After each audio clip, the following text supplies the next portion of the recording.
Hi, my name is Pam Dunwald, and I am one of your nurse advocates from Your Nurse Advocate Consulting. My partner and I, Linda, we have a nurse advocate or patient advocate business.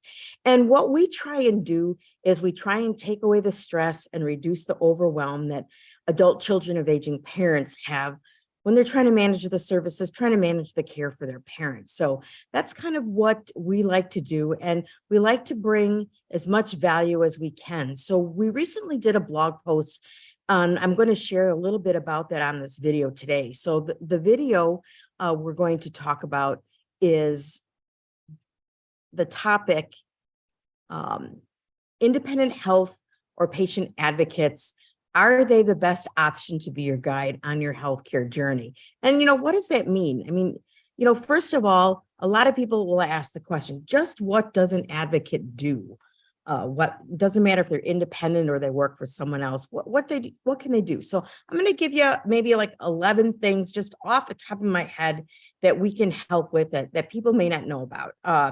Advocates, we can help with insurance coverage, claim issues, medical bills that you're struggling with. People make mistakes. We're all human. So sometimes there are mistakes in medical bills and hospital bills, and advocates that specialize in insurance and claims and medical bills can help get those reduced and find the errors for you. We offer children and family support. So it doesn't have to be just for seniors. That happens to be our specialty is senior care. We can help with treatment options. If you go to the doctor and they diagnose you with an illness and they give you a list of options that you can do and you don't really understand those, we can come alongside you and explain those, do the research, look at everything that's going on that could treat that particular illness so that you understand, so that you can make an informed healthcare decision based on what your wants and your needs. We can assist. Some advocates will actually take patients to medical appointments and be there to talk with the doctor and help the patient understand, or our client understand what the doctor is relaying to them. Chronic disease management. Some advocates specialize in whether you have congestive heart failure or asthma, COPD, pneumonia, other kinds of heart diseases. They can help you manage. Diabetes is another one. Help you manage over, your lifespan on your healthcare journey, how you can manage and stay on top of those and try and keep you out of the hospital. End of life planning. We have a very, very strong background in hospice. So Linda and I do specialize in end of life planning. We wrote a book on hospice. I don't need to go into that in this video. There's other videos on our YouTube channel you can see for that. But also assistance with looking for senior housing, and that's, we just recently did a blog post last week. So if you want to go to the website, yournurseadvocateconsulting.com, click on the blog tab. And we just recently did an article on how to choose an assisted living and if those free placement services are really the best option to use. So if you're interested in that, check that out.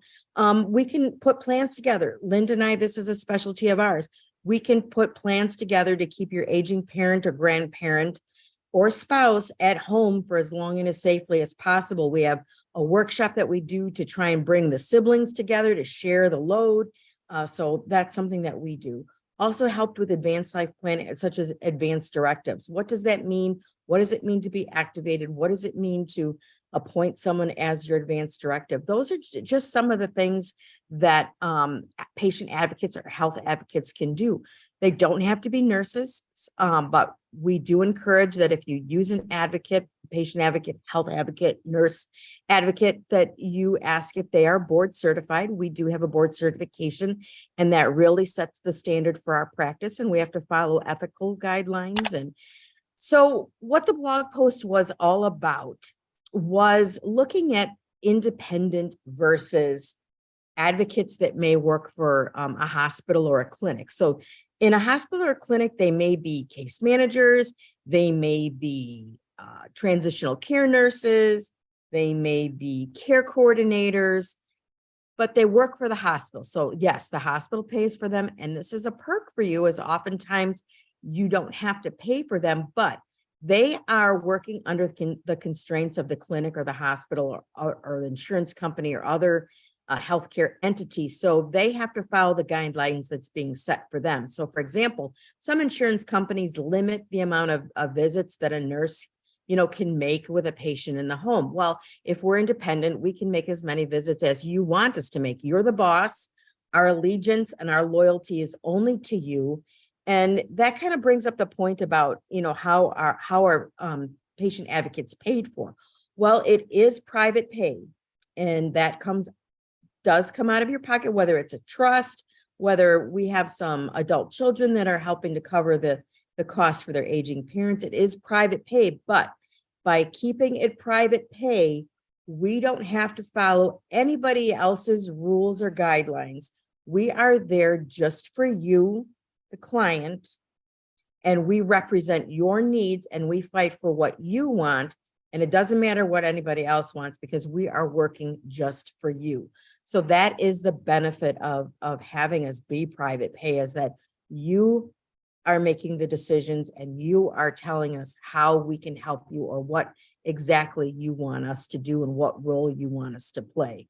So that's kind of what the difference between an independent patient or health advocate is versus something that you can maybe get at the clinic or the hospital or that. So if you have any questions, just please send us a message, reach out, make a comment. We'd love to hear your questions. We'd love to hear your concerns that you have as far as, being an adult child of an aging parent or a grandparent or even a spouse, because we want to be able to bring you information. We have, I'm going to put in the video description. We have a forum that is getting off the ground.